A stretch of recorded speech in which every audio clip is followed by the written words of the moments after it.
Hello दोस्तों, आप देख रहे हैं उत्थान एजुकेशन का ऑनलाइन प्लेटफॉर्म। मैं हूं आपके साथ डॉक्टर टी आर चौधरी।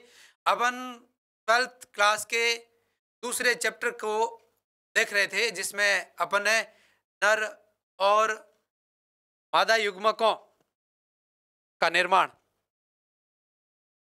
पुष्प की संरचना देखी थी। पुष्प की संरचना के बाद पुंकेसर यानी लघु बीजाणुधानी और स्त्री केसर यानी गुरु बीजाणुधानी में बनने वाले नर और मादा युग्मकों का निर्माण अपन ने करवा लिया था, अर्थात नर युग्मक और मादा युग्मक बनकर के तैयार हो चुके हैं। अब नर और मादा युग्मक बनने के बाद अगला स्टेप क्या होगा, तो आपके बोर्ड की स्क्रीन पे आपको दिख रहा है एक शब्द, और वो शब्द है पोलिनेशन, परागण।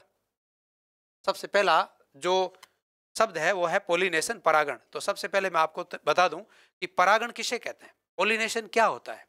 एक होता है परागकण और दूसरा है परागण। परागकण तो पूर्ण विकसित नर युग्मकोद्भिद होता है, और यह है परागण।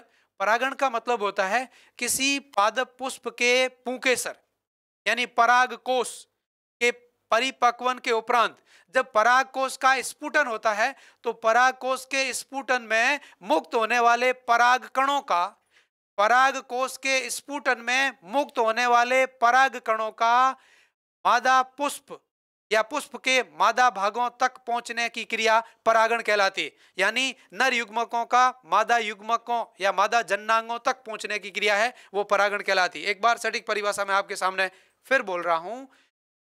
लघु बीजाणुधानी या पराग कोष के स्फुटन के उपरांत मुक्त होने वाले पराग कणों का, मुक्त होने वाले पराग कणों का मादा जन्नांगों तक पहुंचना परागण कहलाता है। अब मुक्त होने वाले जो परागण है, ये पूरी क्रिया परागण या पोलिनेशन कहलाती है, जो मुख्यतः दो प्रकार की होती है। एक तो है सेल्फ पोलिनेशन यानी स्वपरागण, आप देख रहे हैं यहां पर, यह है स्व परागण, और दूसरा है क्रॉस क्रॉस पोलिनेशन या पर परागण। अब स्वपरागण की मैं बात करूं तो सबसे पहले स्वपरागण की परिभाषा की बात करते हैं अपन। तो स्वपरागण नाम से स्पष्ट है कि एक पुष्प के परागकण उसी पुष्प के परागण उसी पुष्प की वृत्तिकाग्र तक पहुंचते हैं। यानी एक ही पुष्प के नर युग्मकों का उसके नर जन्नांगों से मादा जन्नांग, उसी पुष्प के मादा जन्नांगों तक पहुंचना, अर्थात एक ही पुष्प के पुंकेसरों से मुक्त होने वाले परागकणों का उसी पुष्प की वृत्तिकाग्र तक जाना स्वपरागण कहलाता है। अब स्वपरागण कब कब होगा, अर्थात स्वपरागण के लिए क्या क्या अनुकूलताएं रहेगी, तो सबसे पहली अनुकूलता है कि पुष्प का द्विलिंगी होना जरूरी है। अर्थात स्वपरागण की पहली जो अनुकूलता है वो है पुष्प का द्विलिंगी होना, अर्थात बाइसेक्सुअल फ्लोर।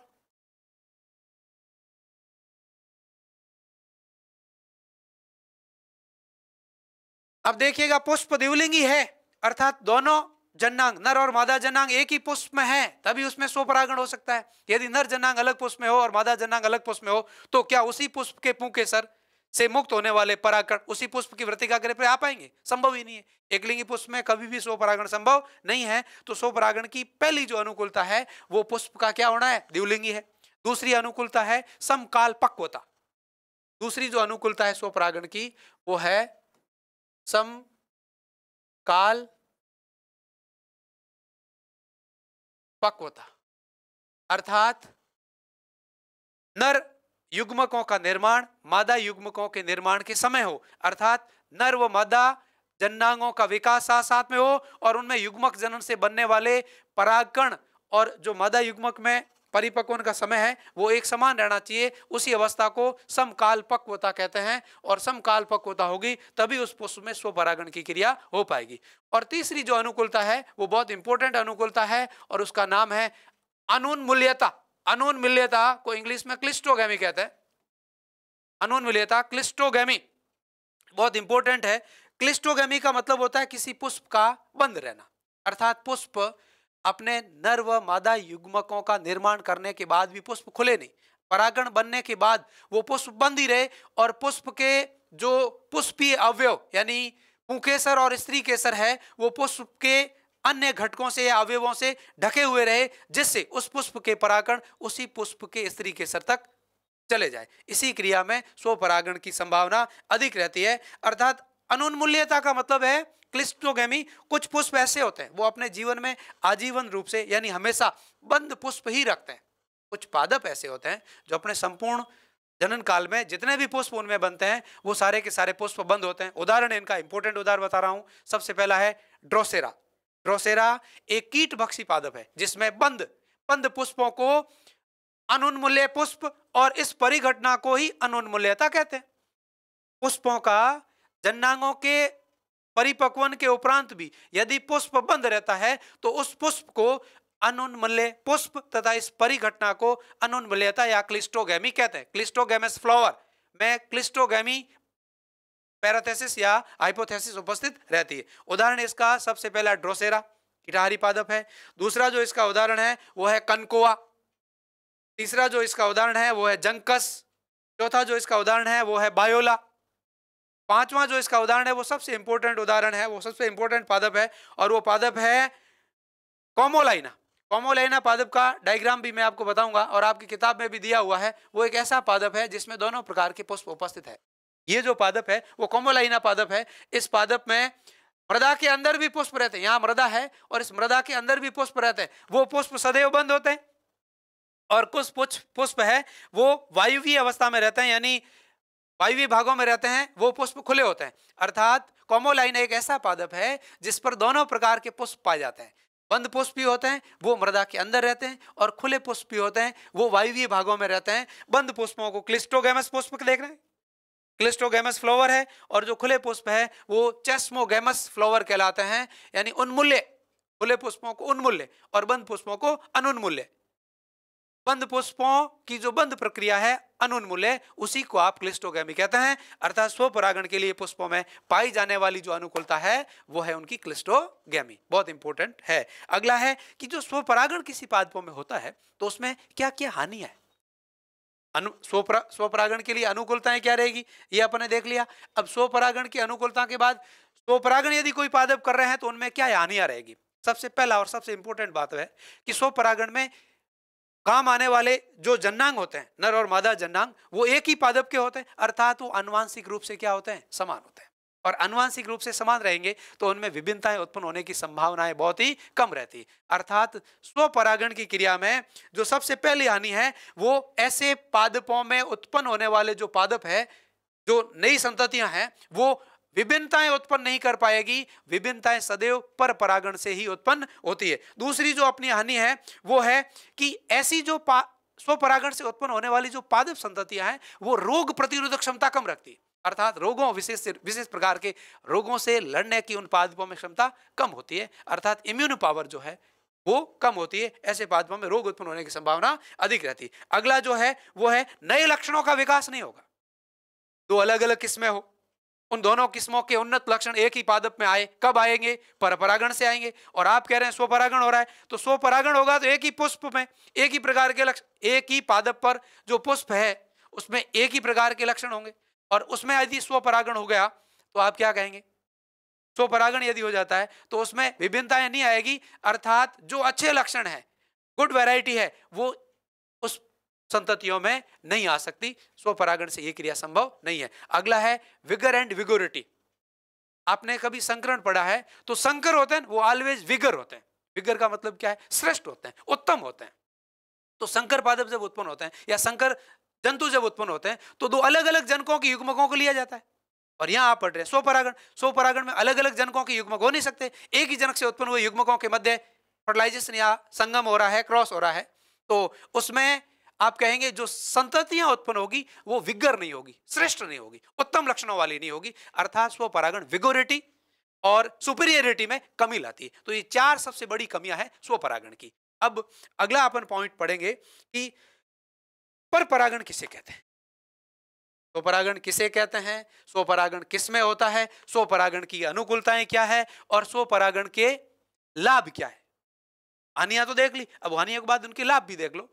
स्वपरागण की हानियां तो है, बहुत सारी हानियां, चार हानियां आपको बताई, साथ ही साथ स्वपरागण के कुछ लाभ भी है। और वो लाभ क्या है स्वपरागण का, मैं तो यह है कि ये पादपों में जनन की कम खर्चीली विधि है। कम खर्चीली कैसे हुई, कम खर्चीली ऐसे हुई कि उसी पुष्प के परागकणों को उसी पुष्प की वृत्तिकाग्र तक जाना है और वहां जाने के लिए अत्यंत कम ऊर्जा खर्च करनी पड़ेगी, कम अनुकूलताएं उत्पन्न करनी पड़ेगी। और यूं कह दें कि किसी दूसरे जीव पर या किसी परागणकर्ता पॉलिनेटर पर इनको निर्भर नहीं रहना पड़ेगा। अर्थात यदि पादप को पर परागण करना है, तो परागण के साथ पर परागण को मैं बता रहा हूं, यदि पादप को पर परागण करना है तो उनको अपने पराग कणों को किसी न किसी जैविक या अजैविक माध्यम की सहायता से किसी दूसरे पुष्प पर ले जाना होगा। और दूसरे पुष्प पर ले जाने के लिए जैविक माध्यम की सहायता से ले जाना है तो कीटों को आकर्षित करना पड़ेगा, या किसी पक्षी को आकर्षित करना पड़ेगा, या किसी चमगादड़ को आकर्षित करना पड़ेगा, या मनुष्यों से भी परागण होता है, हाथियों से भी परागण होता है, चिड़ियाओं से भी परागण होता है, सांप के द्वारा भी परागण होता है, स्नेल यानी घोंगे जो होते हैं, जलीय पादप होते हैं, उनमें घोंगों द्वारा भी परागण होता है। तो इन समस्त जीवों को अपनी ओर आकर्षित करने के लिए पादप को कुछ न कुछ नई अनुकूलताएं उत्पन्न करनी पड़ेगी।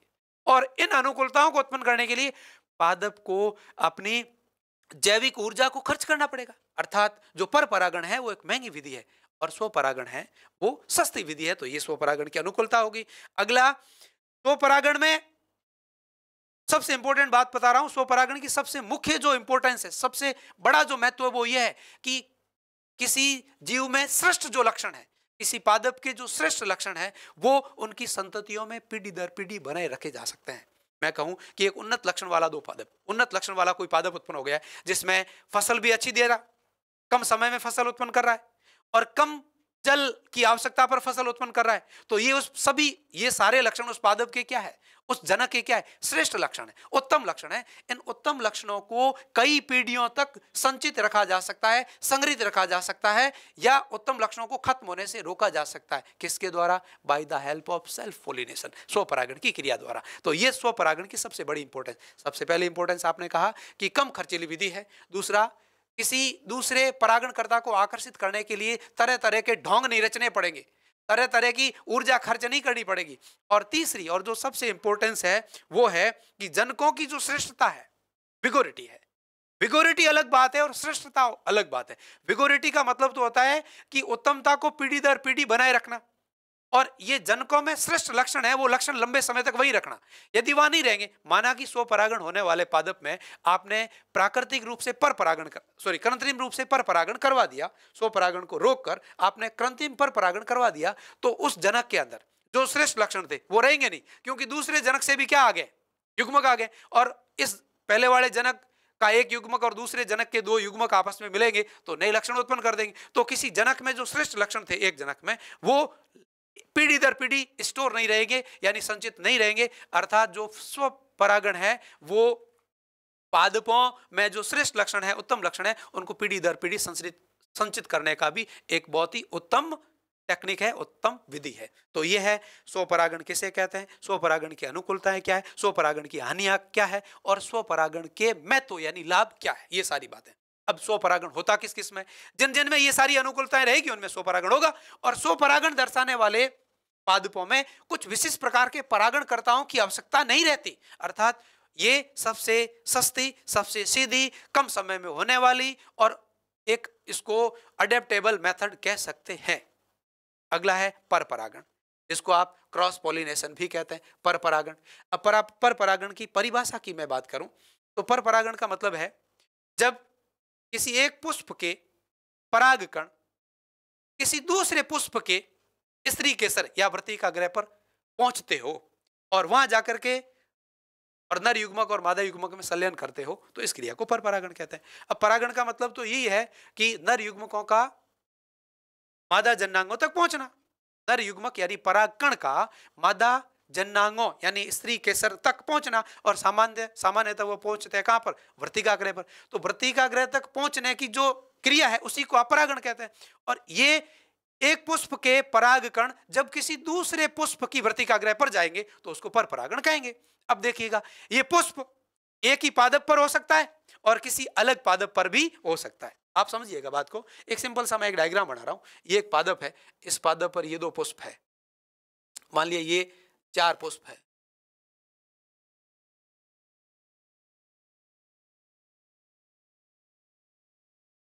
और ये एक दूसरा पादप है इसी जाति का, ये इसी जाति का दूसरा पादप है जिस पर भी आप कहते हैं कि पुष्प उपस्थित है।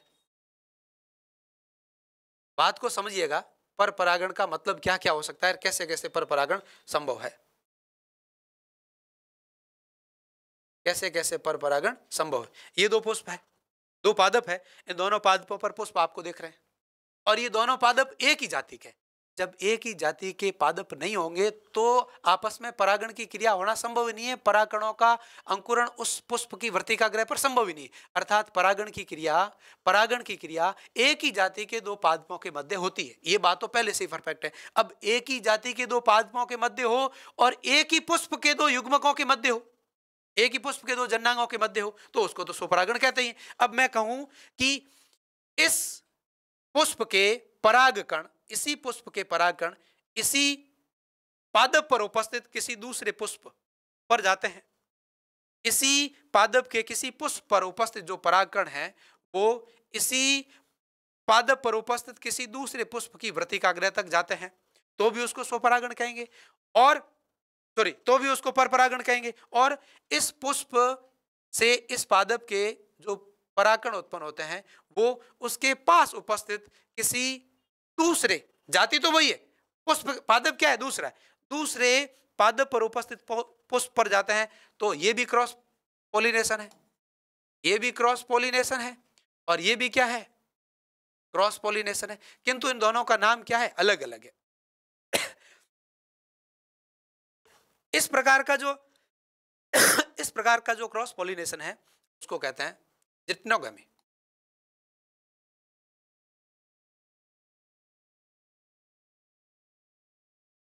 और इस प्रकार का जो क्रॉस पोलिनेशन है उसको कहते हैं जिनोगमी।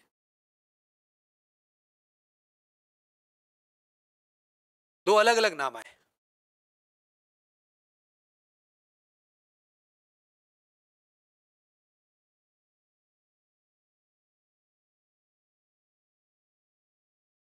और यह है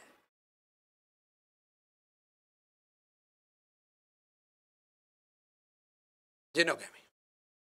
दोनों की परिभाषा को देखिएगा कि जब पर परागण के समय, बहुत इंपॉर्टेंट बात बता रहा हूं, जब पर परागण के समय एक ही पादप पर उपस्थित दो पुष्पों के मध्य, एक ही पादप पर उपस्थित दो पुष्पों के मध्य पराग कणों का आदान प्रदान होता हो या परागण की क्रिया होती हो, तो इस प्रकार के पर परागण में जिट्नोगमी प्रकार का पर परागण होता है, जिसमें परागित होने वाले परागकण और मादा युग्मक आनुवांशिक रूप से क्या है, आनुवांशिक रूप से क्या है, समान है।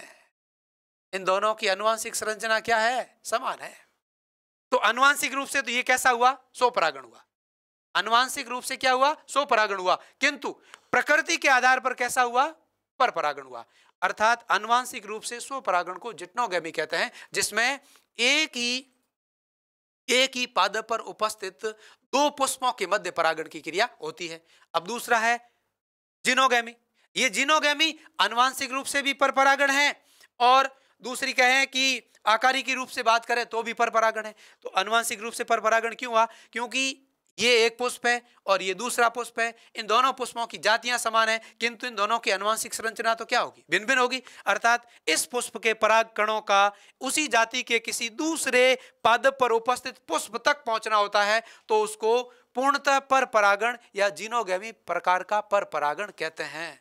ये दो इंपॉर्टेंट बातें हैं। पर परागण में भी दो अलग अलग तरीके हैं। पहले वाला भी पर परागण है, किंतु आनुवांशिक रूप से क्या हुआ, स्वपरागण। अब अगली बात ये आती है कि पर परागण के लिए पादपों में क्या क्या अनुकूलताएं होती है। यहां पर लिखा हुआ है, सबसे पहले है एक लिंगिता हो। पर परागण तभी होगा यदि द्विलिंगी पुष्प है, तो उसी पुष्प के पुंकेसर में उत्पन्न होने वाले परागकण उसी पुष्प की वर्तिका ग्रह तक पहुंच जाएंगे, द्विलिंगी में, अर्थात स्वपरागण हो गया। किंतु यदि पुष्प में एक लिंगिता है तो क्या उसमें स्वपरागण संभव है? अरे पुष्प के अंदर केवल एक ही जन्नांग है, या तो नर जन्नांग रहेंगे या मादा जन्नांग रहेंगे, तो इस प्रक्रिया को क्या कहते हैं, एक लिंगिता कहते हैं, यूनिसेक्सुअलिटी कहते हैं। और एक लिंगी पुष्प सदैव क्या करते हैं, सदैव क्या करते हैं, पर परागण ही दर्शाते हैं। दूसरा है भिन्न काल पक्वता, अर्थात नर जन्नांगों में परिपक्वन के बाद बनने वाले नर युग्मक और मादा जन्नांगों में यानी स्त्री केसर में परिपक्वन के बाद बनने वाले जो अंडाणु या एग सेल है, उनकी परिपक्वन का जो काल है, टाइम पीरियड है, वो यदि भिन्न भिन्न रहता है तो उसको भिन्न काल पक्वता कहते हैं। और वो भिन्न भिन्न रहेगा, उनके परिपक्वन का काल भिन्न भिन्न रहेगा, तो स्वपरागण की संभावना 1% भी नहीं रहती, सदैव क्या होगा, पर परागण होगा। तो भिन्न काल पक्वता में भी पर परागण होगा। और तीसरा है उन्मूल्यता, इसको कहते हैं चेस्मोगेमी। चेस्मोगेमी, उन्मूल्यता, वे पुष्प जो सदैव खुले रहते हैं, अर्थात पुष्प का परिपक्वन होगा, नर और मादा जननांगों का परिपक्वन होगा, उससे पहले ही पुष्प खुल जाएगा, खुलेगा तभी तो उस पुष्प के नर युग्मक यानी परागकण वहां से निकल करके और किसी दूसरे पुष्प की वर्तिका गृह तक जा पाएंगे। अर्थात पुष्पों का उन्मूल्य या चेस्मोगेमी होना आवश्यक है। अगला है विषम वर्तिकात्व।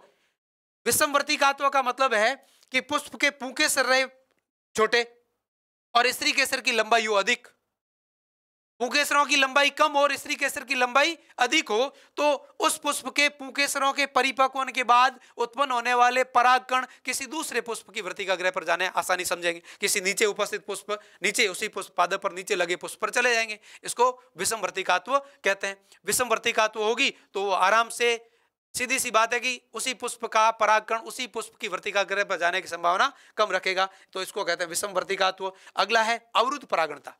एक कैलोट्रोपस आपने देखा होगा, कैलोट्रोपस कहते हैं आंकड़े को, कैलोट्रोपस आंकड़ा एसिक्लियोडी संघ का पादप है, जिसमें राजस्थान के अंदर अधिकांश, राजस्थान के रेगिस्तान में आंक आपने देखा होगा। इस पादप में एक विशेष प्रकार की अवरोधकता पाई जाती है, नर और मादा जननांगों के बीच में विशेष प्रकार की अवरोधकता पाई जाती है। इस अवरोधकता की उपस्थिति के कारण ये पादप पुष्प कभी भी स्वपरागण नहीं दर्शाते हैं। अगला है स्टिगेमी।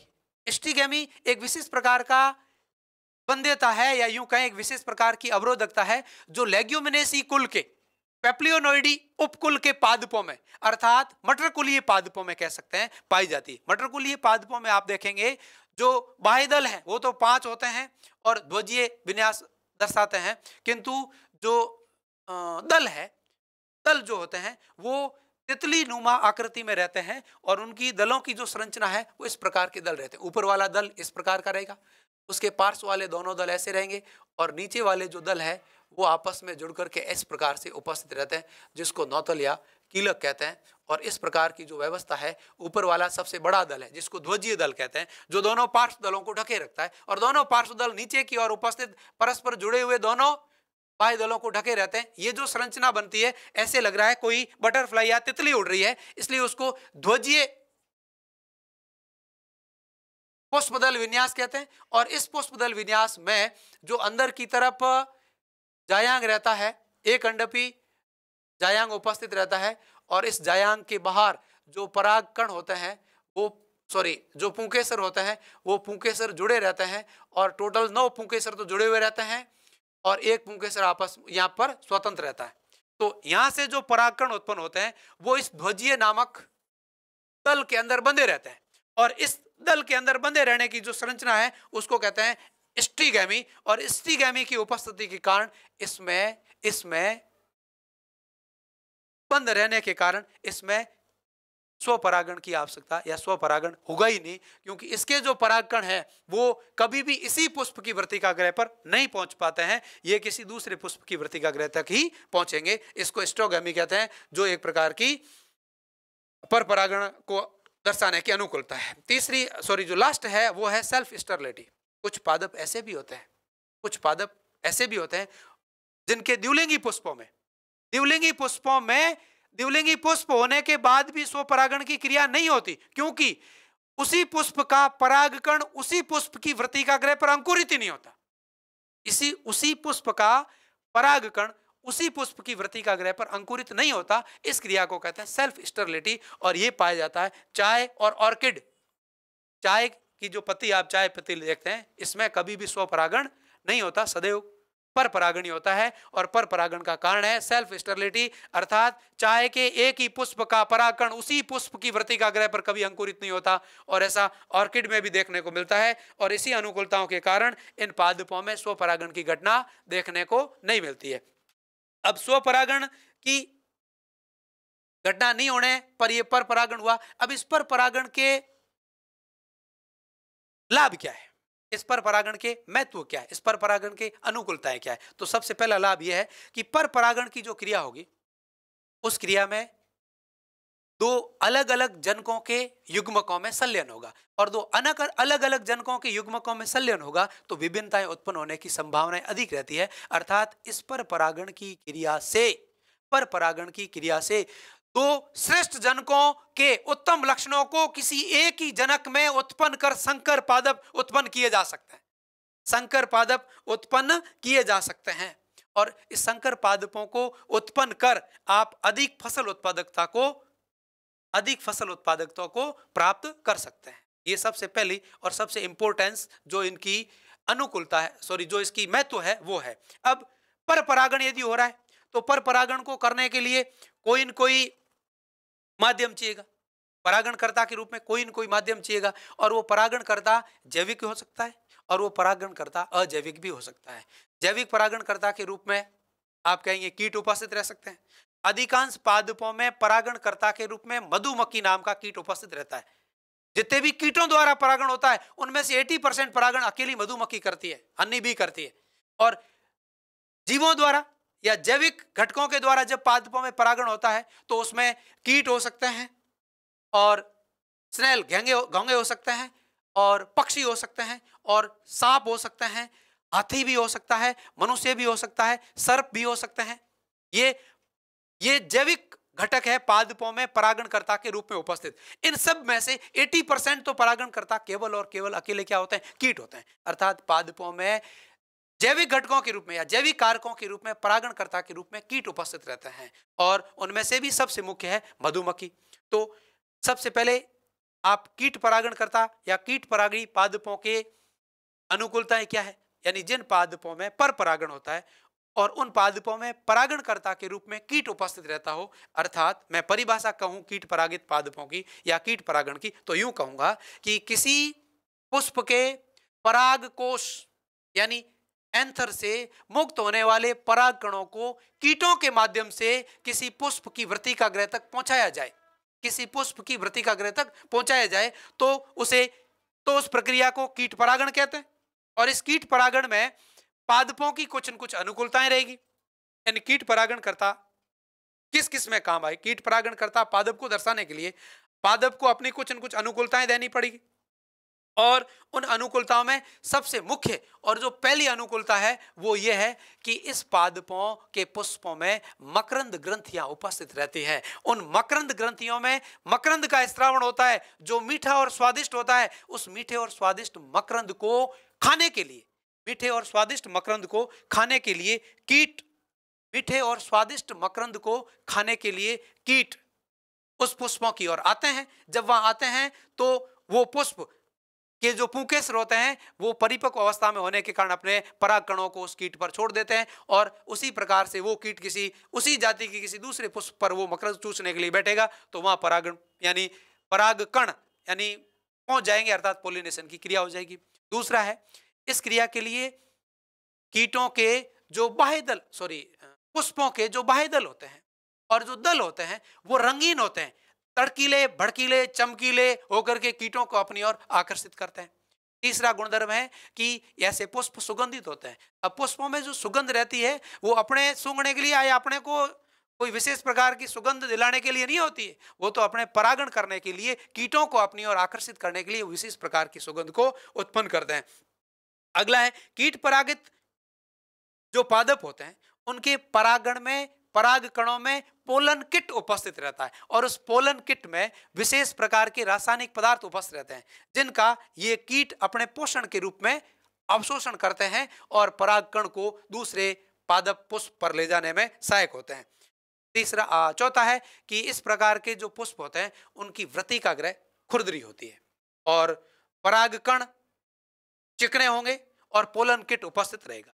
ये 5 उनकी मुख्य गुणधर्म है कीट परागित पुष्पों की। अब ऐसे पुष्पों में कीट परागण होगा। अब कीट परागण के कुछ विशिष्ट उदाहरण हैं, उसको देखने के लिए मैंने ये खाली पेज लिया है। तो कीट परागण का सबसे मुख्य और इंपॉर्टेंट उदाहरण है वो है साल्विया।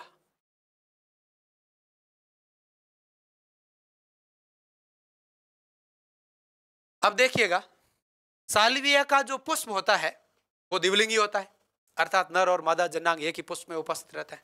फिर भी स्वपरागण नहीं होता, पर परागण होता है, और पर परागण भी किसी विशिष्ट प्रकार के कीट के द्वारा होता है, अर्थात उसे कीट परागित पादप पुष्प कहते हैं।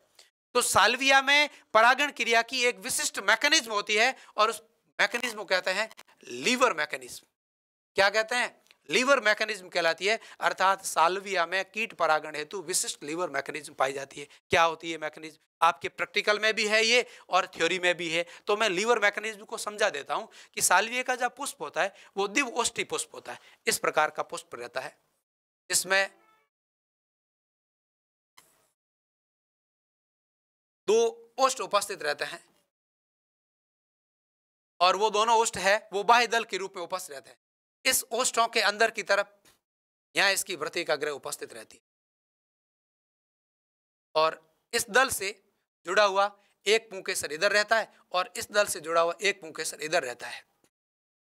अब ये पुष्प में यहां मकरंद ग्रंथियां होती है। अगली बात यह, जैसे ही कोई कीट मकरंद को चूसने के लिए जैसे ही इस पुष्प के अंदर घुसता है कोई कीट, तो इस बाह्य दल पर वो जैसे ही कीट बैठता है इस मकरंद को चूसने के लिए, तो ये बाह्य दल नीचे की ओर दबता है। ये नीचे की ओर दबने से ऊपर का जो बाह्य दल है वो भी नीचे की ओर दबेगा, और ऊपर के पराग कोष से जितने भी परागण होंगे वो कीट की पीठ पर छोड़ दिए जाएंगे, और वो कीट यहां से निकलेगा। तो होता क्या है कि कीट यहां बैठा, यहां बैठने से ये भाग नीचे की ओर दबा, ये दबने से ऊपर का भाग कीट के ऊपर टच होगा।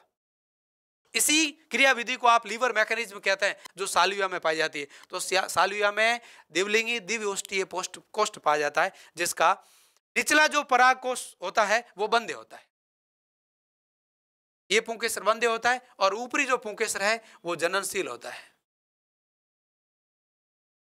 और इस जननशील पुंकेसर से जो भी परागण निकलते हैं वो मकरंद चूसते हुए कीटों के पीठ पर आ जाते हैं या बाह्य पंखों पर आ जाते हैं। अब जैसे ये कीट यहाँ से उड़ान भर के दूसरे इसी जाति के साल्विया के पुष्प पे जाता है, तो वो परागण अपने वहां छोड़ देता है, और फिर आगे से आगे ये क्रिया चलती रहती है। तो साल्विया के अंदर जो कीट परागण की क्रिया है वो लीवर मैकेनिज्म के द्वारा होती है। अगला इसका उदाहरण है युक्का। अगला उदाहरण है वो है युक्का। युक्का का काफी बड़ा पुष्प होता है, और उस पुष्प में कीटों और उस पुष्प के बीच में एक विशिष्ट प्रकार का सहजीवी संबंध उपस्थित रहता है। इस सहजीवी संबंध में कीट पुष्प के अंदर परागण करता है, यानी कीट का जो पुष्प की सहायता देता है वो है परागण, और पुष्प है वो कीट को अंडे देने हेतु स्थान उपलब्ध करवाता है। इसी प्रकार से एक और उदाहरण है पुष्प का, वो है एमोर्फोफिलस। एमोर्फोफिलस, इसका पुष्प काफी बड़ा पुष्प होता है, और लगभग 6 फीट ऊंचा पुष्प होता है। 6 फीट लंबा, या इस पुष्प की लंबाई 6 फीट तक रहती है। बड़े पुष्प होते हैं। ये भी कीटों को अंडे देने हेतु स्थान उपलब्ध करवाते हैं, और कीट इन पुष्पों में परागण की क्रिया करते हैं। अर्थात कीट और पादपों के मध्य परागण क्रिया हेतु विशेष प्रकार का सहजीवी संबंध उपस्थित रहता है, जिसमें दोनों जातियां एक दूसरे की मदद करती है, और एक दूसरे की मदद दोनों के लिए उपयोगी रहती है। अगला जो इसका उदाहरण है ट्रैपडोर टेक्निक। बहुत सारे ऐसे उदाहरण है कीटों द्वारा पादपों में परागण की क्रिया है। ट्रैपडोर तकनीक ये पाई जाती है बरगद में। फाइकेसी कुल का जो पादप बरगद है, उस बरगद में चींटियों के द्वारा परागण की क्रिया है, और ट्रैपडोर टेक्निक से होती है। चींटियां उसके अंदर मकरंद चूसने के लिए पुष्प क्रम में जाती है, और उसी समय वो पुष्प क्रम अपने परागकणों को चींटियों पर डाल देता है, और वही चींटी जब दूसरे ट्रैपडोर टेक्निक पिल बना करके या छिद्र बना करके अपना रास्ता बना करके दरवाजा बना करके किसी दूसरे पुष्प में घुसती है, तो वहां परागण की क्रिया कर देती है। इसी प्रकार का एरिस्टोलोकिया में भी फ्लाई ट्रैप टेक्निक पाई जाती है। एरिस्टोलोकिया, ये नाम याद रखना है। एरिस्टोलोकिया में फ्लाई ट्रैप टेक्निक किसकी? परागण की। किसके द्वारा? कीटों द्वारा।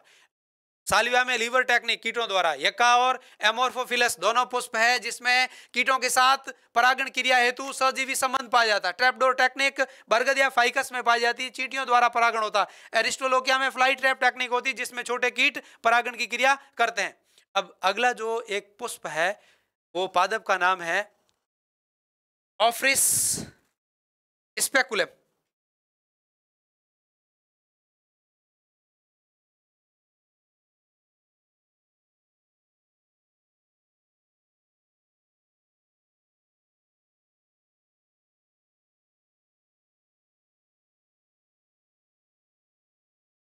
पादप का नाम है ऑफ्रिस स्पेकुलम और कीट का नाम है प्रोनुबा स्लब। स्लब का मतलब होता है भंवरा, स्लब कहते हैं भंवरे को। प्रोनुबा स्लब ये एक विशेष प्रजाति का कीट है जो इस ऑफ्रिस स्पेकुलम पादप के साथ एक ऐसा सजीवी संबंध रखता है जिसमें परागण क्रिया के लिए पता नहीं पादप क्या क्या कर लेते हैं और अपने परागण को करवाने के लिए ये पुष्प है वो इसके साथ में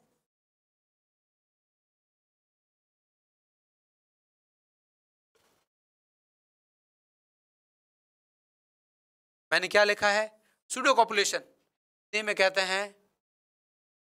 में कहते हैं आभासी। बहुत इंपॉर्टेंट बात बता रहा हूं मित्रों, ऑफ्रिस स्पेकुलम पादप के साथ प्रोनुबा मौत का एक विशेष प्रकार का परागण क्रिया हेतु संबंध पाया जाता है और इस संबंध का नाम है आभासी मैथुन, झूठा मैथुन, झूठा सेक्स। झूठा सेक्स का क्या मतलब है कि ये जो पुष्प है ना बड़ा चालाक होता है। इस पुष्प की जो वृत्तिकाग्र और पुष्प की जो पंखुड़ियां हैं उनका रंग आकार आकृति और गंध, रंग आकार आकृति और गंध ऐसी हो जाती है कि ये जो मौत है, स्लब है, भौरा है, प्रोनुबा मौत या स्लब, इसको ऐसे लगता है कि ये मेरी मादा बेटी है। अर्थात ये पादप अपने पुष्प में उपस्थित वृत्तिकाग्र और पुष्प की बाह्य पंखुड़ी यानी दल और बाह्य दल को आकार आकृति और रंग, आकार आकृति रंग और गंध में इस प्रकार से परिवर्तन करता है कि जैसी आकार आकृति और गंध इस प्रोनुबा स्लब की मादा कीट की होती है वैसी आकृति आकार गंध और रंग इस कीट के पुष्प इस ऑफ्रिस स्पेकुलम जाति के पुष्प में आ जाती है और ये जो नर है वो नर इस पुष्प को मादा समझ बैठता है और मैथुन क्रिया हेतु उसके ऊपर जाके बैठ जाता है। पर होता क्या है, वह ना तो कोई मादा है और ना ही वो कीट कोई मैथुन की क्रिया कर पाएगा, किंतु हकीकत में क्या कर देगा, हकीकत में उस ऑफ्रिस स्पेकुलम में परागण की क्रिया को संपन्न कर देता है। ये प्रोनुबा स्लब है वो एक पुष्प पर बैठेगा, वहां से परागण लेकर के दूसरे पुष्प पे बैठेगा, वहां से परागण लेकर तीसरे पुष्प पे बैठेगा। अर्थात ये संपूर्ण जो क्रिया है उसको स्यूडो कॉपुलेशन या आभासी मैथुन कहते हैं, जिसमें प्रोनुबा स्लब का नर कीट ऑफ्रिस स्पेकुलम पादप के पुष्प की पंखुड़ियों को मादा समझकर मैथुन क्रिया हेतु उसके पास जाता है और परागण की क्रिया को संपन्न करा लेता है। यह है पादपों में कीट परागण। और अगला पादपों में अन्य जो जंतु है, जैसे आप कह सकते हैं कुछ पादपों में हाथियों द्वारा परागण होता है, रेफ्लेसिया। समस्त पादप आवर्तबीजी पादप जगत में सबसे बड़ा पुष्प है वो रेफ्लेसिया का होता है। 2.5 से 3 मीटर लंबा पुष्प होता है रेफ्लेसिया का, जिसमें परागण की क्रिया हाथियों द्वारा की जाती है। बड़े व्यक्तियों के बड़े शौक, बड़े पादपों के बड़े शौक और हाथियों द्वारा परागण करवाता। देखो आप कट गए इनके। ऐसा ही कुछ में जलीय पादपों में स्नेल या घोंघों द्वारा परागण होता है। कुछ पुष्पों में पक्षियों द्वारा, सबसे छोटा पक्षी हमिंग बर्ड है, चिड़िया हैं, ये पुष्पों के अंदर मकरंद चूस। हमिंग बर्ड जो होता है सबसे छोटा पक्षी है, उसमें पोषक पदार्थ ही उसका मकरंद होता है और वो मकरंद कहाँ से चूसेगा, पुष्पों से। तो मकरंद चूसने के लिए पुष्प के पास जाता है, तो एक पुष्प से दूसरे पुष्प में परागण की क्रिया हो जाती है। तो यह है पर परागण का जैविक माध्यम, अर्थात किसी जीव विशेष के द्वारा पादपों में पर परागण का करना। अब दूसरा है पर परागण का अजैविक माध्यम। अजैविक माध्यम के रूप में परागणकर्ता के रूप में मुख्य जो है वो है वायु। अजैविक माध्यम में परागणकर्ता के रूप में जो मुख्य माध्यम है वो क्या है, वायु है। तो ये सभी आप लोगों ने देख लिया है इसके अंदर। और अगला जो अपना पेज है वो है एनिमोफिली, यानी वायु द्वारा पादपों में परागण।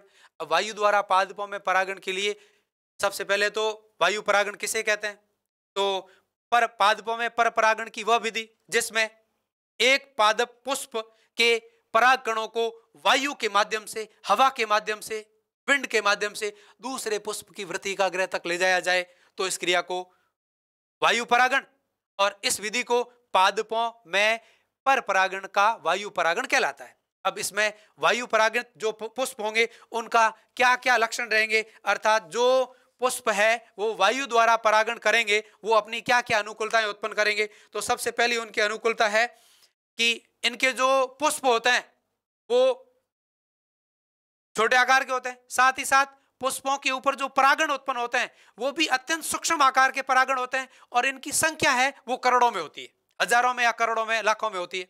तीसरा, हल्के होते हैं, वायु के साथ में आसानी से उड़कर के एक स्थान से दूसरे स्थान पे जा सकते हैं। और चौथी जो इस पुष्प की सबसे मुख्य गुणधर्म वो है कि इनके जो पराग कोष होते हैं कुतंतु लंबे होते हैं, पराग कोष मुक्त दोली होते हैं, यानी पूंखे से इस प्रकार से दोलन क्रिया करते रहते हैं। जिससे हवा आएगी, हवा के झोंकों में परागण ऐसे दोलन क्रिया करेगा और इसके पुंकेसर में से पराग कण पुंकेसर ऐसे दोलन क्रिया करेगा, जिससे पराग कोषों में से पराग कोष में से पराग कण निकल करके और हवा के साथ उड़ करके दूसरे पुष्प की वृत्तिकाग्र तक पहुंच जाएंगे।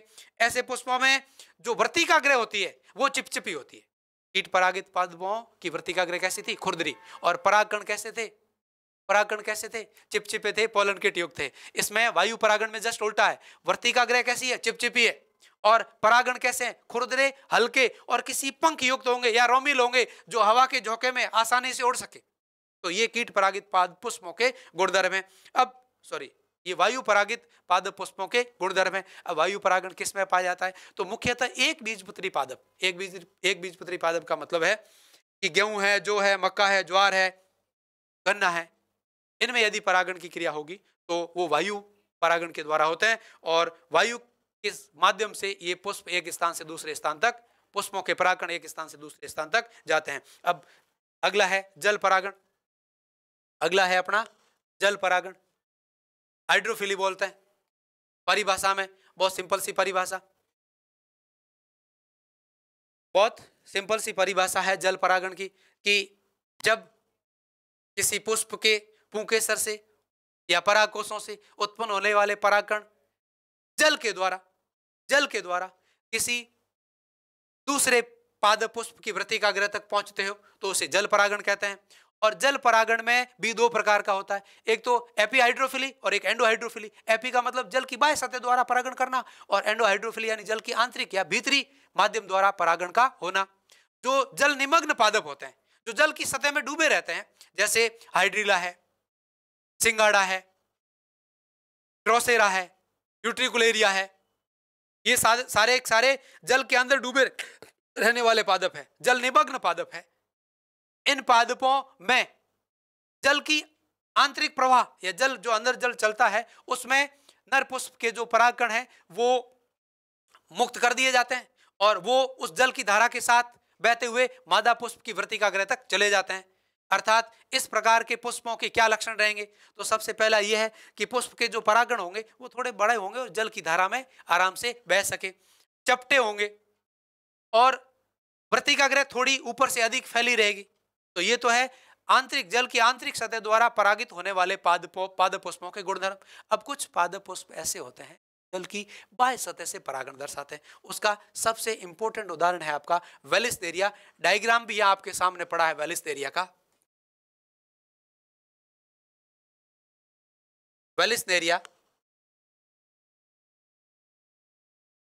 ये जलीय पादप है और मुख्यतः जल निमग्न पादप है, यानी जल की भित्ति के अंदर, जल की बाह्य सतह से अंदर रहने वाला पादप है। प्रश्न एग्जाम में पूछा गया है 2015 या 16 के बोर्ड के एग्जाम में प्रश्न आया था कि वेलिस्टेरिया के पादप में जल परागण की क्रिया को समझाइएगा। तो अब आप विस्तार से इसको समझने का प्रयास कीजिएगा। वेलिस्टेरिया एकलिंगी पुष्प रखता है, अर्थात नर पुष्प अलग होते हैं और मादा पुष्प अलग होते हैं। एकलिंगी पुष्प होता है, नर पुष्प अलग होते हैं और मादा पुष्प अलग होते हैं, दोनों पुष्प एक ही पादप पर पाए जाते हैं। अर्थात पादप डायोसियस है किंतु पुष्प कैसे हैं? एकलिंगी है। मोनोसियस और डायोसियस पादप आपको बताए थे, तो वेलिस्टेरिया डायोसियस पादप है किंतु पुष्प कैसे? एकलिंगी पुष्प है। तो इसका जो नर पुष्प होता है वो ऊपर से चौड़ा होता है, और जैसे ही नर पुष्प को उत्पन्न होता है वो पुष्प उत्पन्न होते हुए सीधा ही जल की ऊपरी सतह पर चला जाता है। जैसे आपको यहाँ दिख रहा है, ये वेलिस्टेरिया का नर पुष्प है। क्या है? वेलेस्नेरिया का नर पुष्प है। ये बड़ा पुष्प है जो ऊपरी सतह पर आ गया है और ये जल की बाह्य सतह पर आता है, अपने परागकणों को छोड़ रहे हैं। ये परागकण, ये परागकण, ये परागकण जो आपको छोटे छोटे दिख रहे हैं, नर पुष्प से परागकण मुक्त हुए हैं और मुक्त होने वाले परागकण जल की ऊपरी सतह पर इस प्रकार से फैल जाते हैं। ये वेलेस्नेरिया के जल परागकण है, ऐसे फैले हुए पड़े हैं। अब जैसे ही ऊपरी सतह पर वेलेस्नेरिया के जल परागकण आते हैं, वैसे ही वेलेस्नेरिया के दूसरे उसी पादप के इसी किसी दूसरे तंतु पर मादा पुष्प उपस्थित रहता है, जो इस प्रकार के फोल्डिंग में उपस्थित है। देख लो, ये फोल्ड दिख रहा है आपको, इस फोल्डिंग में उपस्थित है। और ये फोल्ड जैसे ही ये नर पुष्प अपने परागकणों को यहाँ छोड़ता है, ये फोल्ड खुलता है और मादा पुष्प भी कहाँ आ जाता है, जल की बाह्य सतह पर आ जाता है। और जैसे ही मादा पुष्प जल की बाह्य सतह पर आता है, बाह्य सतह पर वेलेस्नेरिया के परागकण चलते होते हैं और बाह्य सतह पर फोल्डिंग खुलने से अंदर का जो फोल्ड था वो फोल्ड खुल करके बाह्य सतह पर नर पुष्प आया है। उसकी वृत्तिकाग्र यहाँ ऊपर की ओर पड़ी है ये, और इस वृत्तिकाग्र पे ये पुष्प के परागकण आते हैं और परागण की क्रिया संपन्न हो जाती है। अर्थात वेलेस्नेरिया में जल की बाह्य सतह द्वारा परागण की क्रिया होती है। तो ये है परागण। अब अगली बात आती है कि स्वपरागण और परपरागण तो आपने देख लिया, पर स्वपरागण की मुख्य उपयोगिता क्या है और परपरागण की मुख्य उपयोगिता क्या है। तो स्वपरागण की मुख्य उपयोगिता में आप ये कहेंगे, स्वपरागण की क्रिया में किसी जनकों में उपस्थित श्रेष्ठ लक्षणों को लंबे समय तक संरक्षित रखा जा सकता है। परपरागण की सबसे इंपॉर्टेंस या मुख्य उपयोगिता क्या है? परपरागण के द्वारा दो अलग अलग जनकों में उपस्थित श्रेष्ठ लक्षणों को एक ही जनक में लाकर अधिक विभिन्नताएं वाली संततियां उत्पन्न की जा सकती है। दोनों लाइन बहुत इंपॉर्टेंट है। अब अगली आपने जब स्वपरागण को पढ़ा तब मैंने कहा था स्वपरागण के कई सारे हानियां हैं, और उसमें सबसे बड़ी जो हानि है वो है स्वपरागण के कारण पादपों में विटर एंड विगोरिटी, जो श्रेष्ठता है वो खत्म हो जाती है, सुपीरियरिटी जो है वो खत्म हो जाती है। और इस क्रिया को कहते हैं अंतः प्रजनन अवनमन। अंतः प्रजनन अवनमन, अंतः प्रजनन अवनमन की क्रिया के दौरान स्वपरागण यानी एक ही पादप पुष्प के नर व मादा युग्मकों के मध्य निषेचन होता है। तो विभिन्नताएं उत्पन्न नहीं होने से इस क्रिया से उत्पन्न होने वाली संततियों में बार बार इसी क्रिया से जिस पादप में संततियां उत्पन्न हो रही है वो अपनी उत्पादकता को घटा देती है। इसमें जनकों की जो श्रेष्ठता है वो खत्म हो जाती है, विभिन्नताएं उत्पन्न नहीं होती है, और इस संपूर्ण क्रिया को अंतः प्रजनन अवनमन कहते हैं। तो यह है परागण की क्रिया। तो आपने इस चैप्टर के अंदर नर युग्मकों का निर्माण, नर जननांगों में नर युग्मकों का निर्माण देख लिया, मादा जननांगों में मादा युग्मकों का निर्माण देख लिया, और नर युग्मकों का मादा युग्मकों तक पहुंचना देख लिया। अब ये सारा होने के बाद जो अगली जो क्रिया होगी वो क्रिया होगी पराग स्त्री संकर्षण, pollen pistil interaction. Pollen pistil interaction अर्थात जब किसी पुष्प के परागकण उसी जाति की मादा जननांग या स्त्री के सर पर आते हैं, वृत्तिकाग्र पे आते हैं, तो उनमें कैसी आंतरिक क्रियाएं होती है जिससे उसमें पहचान हो जाए कि हाँ ये इसी जाति के परागकण हैं और ये इसी वृत्तिकाग्र पर अंकुरित हो सकते हैं। अर्थात आपसे ये भी पूछा जा सकता है कि गेहूं के परागकण जौ के पुष्प पर जाकर अंकुरित क्यों नहीं होते? आपने एक ही खेत में गेहूं भी बो रखे हैं, एक ही खेत में जौ भी बो रखे हैं, वो दोनों एक बीजपत्री पादप है, दोनों पर उत्पन्न होने वाले पुष्प भी लगभग एक जैसे ही आते हैं, तो क्यों नहीं गेहूं और जौ की फसल, अच्छा दोनों में वायु परागण की विधि से परागण होता है, तो क्यों नहीं गेहूं के परागण जाके गेहूं पे अंकुरित क्यों नहीं हो जाते, और गेहूं के परागण जाके और गेहूं के परागण जाके जौ पर अंकुरित क्यों नहीं हो जाते, और जौ के परागण जाके गेहूं के पुष्प पर अंकुरित क्यों नहीं हो जाते? ऐसा नहीं होता। तो आपसे पूछा जाए कि आप जीव विज्ञान के विद्यार्थी होने के नाते इस बात को स्पष्ट करें कि गेहूं और जौ दोनों एक ही खेत में उत्पन्न होने वाली फसलें पास पास उत्पन्न हो रही है और दोनों में परागण वायु द्वारा होता है, तो क्यों नहीं जौ के परागण गेहूं के पुष्प की वृत्तिकाग्र पर जाकर अंकुरित हो जाए और गेहूं के परागकण जौ की वृत्तिकाग्र पे जाके अंकुरित हो जाए और एक नया ऐसी किस्म का पादप उत्पन्न कर दे जो अधिक उत्पादकता दे और जिसमें गेहूं के जैसी खुरदराहट कम वाला और पोषक पोषकता जौ वाली हो जाए, जौ में अधिक पोषकता होती है, किंतु गेहूं है वो खाने के लिए अधिक पोषक या अधिक उत्पादकता वाला अनाज माना जाता है।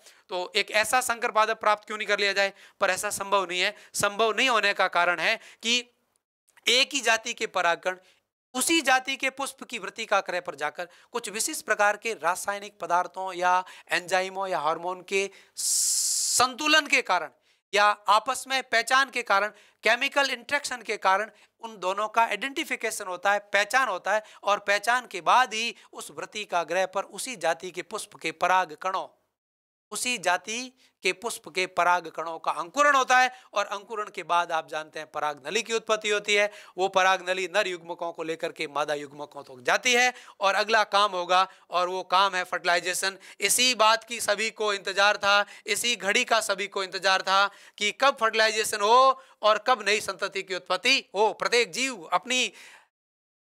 जीव अपना जीवित रहने का मुख्य जो अहम है वो यही समझता है कि मैं मेरी जैसी नई संतति को उत्पन्न कर लूं। अर्थात जीवों का मुख्य जो कार्य है वो है जनन, अर्थात जनन के द्वारा अपनी संतति को पीढ़ी दर पीढ़ी बनाए रखना। बिना आवर्तबीजी पादपों में निषेचन की क्रिया के द्वारा संततियों को एक पीढ़ी से अगली पीढ़ी में बनाया रखा जा सकता है। तो सबसे पहली बात आती है फर्टिलाइजेशन किसे कहते हैं, अर्थात फर्टिलाइजेशन की परिभाषा क्या है। आवर्तबीजी पादपों में फर्टिलाइजेशन कैसे होता है? फर्टिलाइजेशन या निषेचन की मैं बात कहूं तो इतना ही कहूंगा, नर व मादा युग्मकों पादपों की बात हो रही है तो आवर्तबीजी पादपों के नर व मादा युग्मकों में संलयन द्वारा, केंद्रक संलयन से नई संतति या जाइगोट को उत्पन्न करना फर्टिलाइजेशन या निषेचन कहलाता है। आवर्तबीजी पादपों में निषेचन की खोज 1884 में स्ट्रॉसबर्गर ने लीलियम पादप में की थी। आवर्तबीजी पादपों में निषेचन या फर्टिलाइजेशन की खोज 1884 में स्ट्रॉसबर्गर नामक वैज्ञानिक ने हीलियम पादप में की थी। अब अगला एक लफड़ा और है कि आवर्तबीजी एक ऐसे पादप होते हैं जिसमें बिना किसी अपवाद के, बिना किसी एक्सेप्शन के सदैव और सदैव केवल और केवल दोहरा निषेचन या डबल फर्टिलाइजेशन पाया जाता है। दोहरा निषेचन या डबल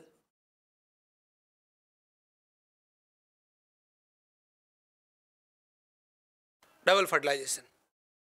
तो अब बात आती है कि आवर्तबीजी पादपों में जो दोहरा निषेचन है वो क्या होता है, डबल फर्टिलाइजेशन क्या होता है। आवर्तबीजी पादपों के अलावा लैंगिक जनन करने वाले किसी भी जीव जगत, संपूर्ण जीव जगत की बात कर रहा हूं जिसमें प्लांट किंगडम और एनिमल किंगडम दोनों की बात कर रहा हूं, आवर्तबीजी पादपों को छोड़कर किसी भी पादपों में या किसी भी जंतुओं में निषेचन के समय इस दोहरे निषेचन की परिघटना नहीं पाई जाती। अर्थात आवर्तबीजी पादपों में दोहरा निषेचन होता है जिसकी खोज 1897-98 में एस.जी. नवास्चिन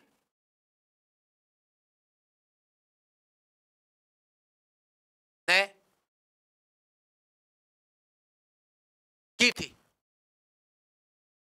नवास्चिन ने की थी। क्या होता है ये खोज? तो इस वैज्ञानिक ने 1897 और 98 लिखना ज्यादा सही रहेगा। 98 लिखा हो तो भी सही है, 98 है ही नहीं ऑप्शन में, तो 97 लिखा हो तो भी सही है। अर्थात आपके बोर्ड का जो सत्र होता है उसको दो सत्रों को मिलाकर कैसे लिखते हैं, वैसे ये टाइम पीरियड जो ऐसा था वो 97 का अंतिम था और 98 का पहला था, इसलिए उसको 97-98 लिखते हैं। अब अगली बात है कि दोहरा निषेचन है क्या, कैसे होता है, किस में होता है। तो डबल फर्टिलाइजेशन की परिभाषा का मतलब सीधा और सिंपल इतना ही है कि आवर्तबीजी पादपों में निषेचन के समय एक भ्रूण या एक संतति को उत्पन्न करने हेतु नर व मादा युग्मकों में 2 बार संलयन या 2 बार मिलना या 2 बार निषेचन होता है। इसी प्रक्रिया को दोहरा निषेचन कहते हैं। आवर्तबीजी पादपों में एक भ्रूण, एक संतति या एक नया पादप या एक नया जीव उत्पन्न करने के लिए 2 बार नर व मादा युग्मकों में संलयन होता है। एक नर युग्मक आवर्तबीजी पादपों के मादा युग्मकों में या मादा जन्नांगों में उपस्थित अंड कोशिका से मिलता है और मिलकर के एक द्विगुणित युग्मनज या जाइगोट की उत्पत्ति करता है। द्विगुणित युग्मनज या जाइगोट की उत्पत्ति करता है जिसे सत्य निषेचन या ट्रू फर्टिलाइजेशन कहते हैं। इसी समय दूसरा नर युग्मक इसी समय दूसरा नर युग्मक उसी मादा जननांगों में उपस्थित एक द्विगुणित द्वितीयक कोशिका से मिलता है और एक त्रिगुणित उत्तक का निर्माण करता है। बनने वाले त्रिगुणित उत्तक को भ्रूण पोष या एंडोस्पर्म कहते हैं तथा ये पूरी क्रिया है वो त्रिसंलयन कहलाती है। अर्थात दोहरे निषेचन की मैं बात कहूं तो एक नया पेज लूं, डबल फर्टिलाइजेशन, ये डबल ए फर्टिलाइजेशन, दो काम होगा, एक तो ट्रू फर्टिलाइजेशन कहलाएगा जिसको आप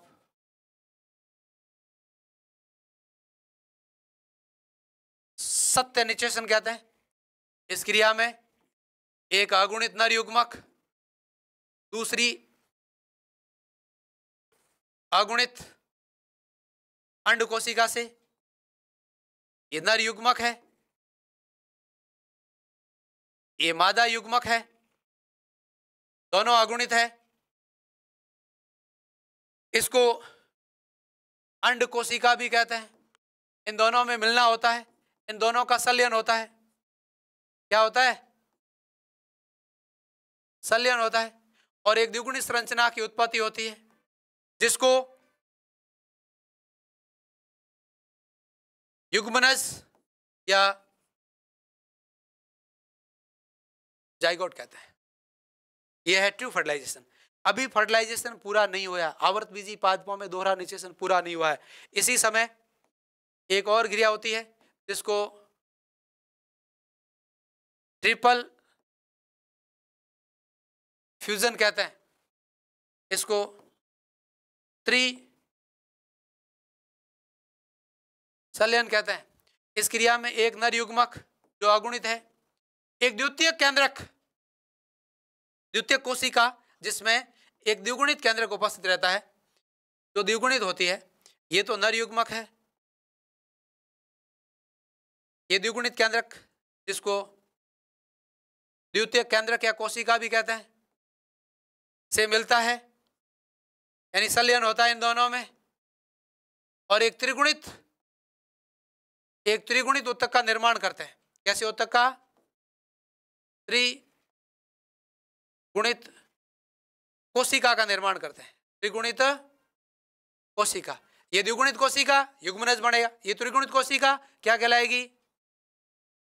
भ्रूण। क्या कहलाएगी? भ्रूण पोष कहलाएगी, एंडोस्पर्म कहलाएगी। अर्थात कोई आपसे पूछे कि युग्मनज की सूत्र गुणिता क्या होती है तो आप कहेंगे द्विगुणित होता है, और ये युग्मनज यही जाइगोट भावी बीज का मुख्य भाग है। ये युग्मनज यही जाइगोट भावी आवर्त बीजी पादपों के बीजाणुद्भिद की उत्पत्ति करेगा, स्पोरोफाइट की उत्पत्ति करेगा। अर्थात संपूर्ण स्पोरोफाइट का प्रथम कोशिका, संपूर्ण जो बीजाणुद्भिद पादप जो आप आवर्त बीजी पादपों में अपनी आंखों से बाहर देखते हैं जिस पर पुष्पों की उत्पत्ति होती है, उसकी जो प्रथम कोशिका है ना, वो ये युग्मनज है, ये जाइगोट है। इसी जाइगोट में समसूत्री विभाजन द्वारा आवर्त बीजी पादपों का भ्रूण बनेगा और वो भ्रूण बीज में उपस्थित रहेगा, और जब अनुकूल परिस्थितियां आएगी तभी अंकुरित होकर के नए बीजाणुद्भिद पादप की उत्पत्ति, स्पोरोफाइट की उत्पत्ति कर देगा। अब ऐसी आवश्यकता क्यों पड़ी? ये दोहरा निषेचन आखिर क्यों हो रहा है? पादपों में एक संतति या एक नए पादप या एक नए पादप जीव को उत्पन्न करने के लिए, एक नए पादप बीज को उत्पन्न करने के लिए, एक नई बीजाणुद्भिद पीढ़ी उत्पन्न करने के लिए दो बार निषेचन क्यों हुआ? आखिर आप मनुष्य जैसे इतने उच्च विकसित जीव है, इसमें दोहरा निषेचन क्यों नहीं हुआ? इसमें दोहरा 13 निषेचन ही हो जाता। ऐसा नहीं होता है, और इसमें ऐसा होने की आवश्यकता थी, इसलिए हुआ। क्या आवश्यकता थी? आप देख रहे हैं आवर्त बीजी पादपों में जो ये भ्रूण बनेगा, ये जाइगोट है, इस जाइगोट में समसूत्री विभाजन के द्वारा समसूत्री विभाजन के द्वारा